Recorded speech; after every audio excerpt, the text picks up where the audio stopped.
Masiglang umaga po sa ating lahat mga kaibigan. Sumasa inyo ang palatuntunang CMN Pilipinas. Napapakinggan live nationwide via satellite at sa mga himpilan ng radyo ng Catholic Media Network sa iba't ibang lalawigan sa ating bansa. Araw po ngayon ng Miyerkules, ika-25 araw sa buwan ng Hunyo. Ako po ang inyong lingkod, si Ariel Ayala. Sa atin pong mga balita sa araw na ito ng Miyerkules, unahin natin ang magiging kalagay ng panahon sa mga susunod na oras. Sa pangkalahatan, ayon sa pag-asang southwest monsoon, ang siyang weather pattern na nakaka-apekto sa western section ng Southern Luzon. Sinabi rin ng pag-asa na ang tropical cyclone sa labas ng Philippine Area of Responsibility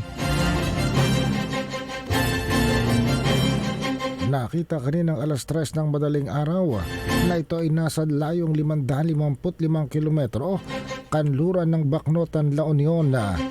Taglay nito ang maximum sustained winds sa 45 kilometers per hour at may pagbugsong umaabot ng hanggang 55 kilometro bawat oras.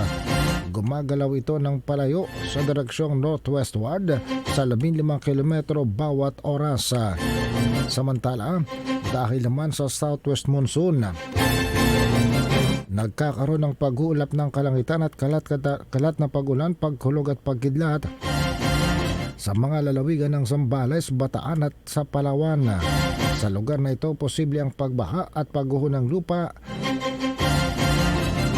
lalo na't inaasang magkakaroon ng katamtaman hanggang sa minsan ay malakas na buhos ng ulan.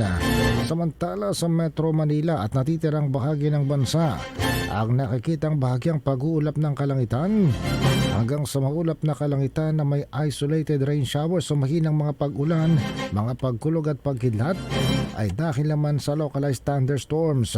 Naasahan din o posible ang pagkakaroon ng pagbaha o landslide kapag nagkaroon na ang tinatawag na severe thunderstorms.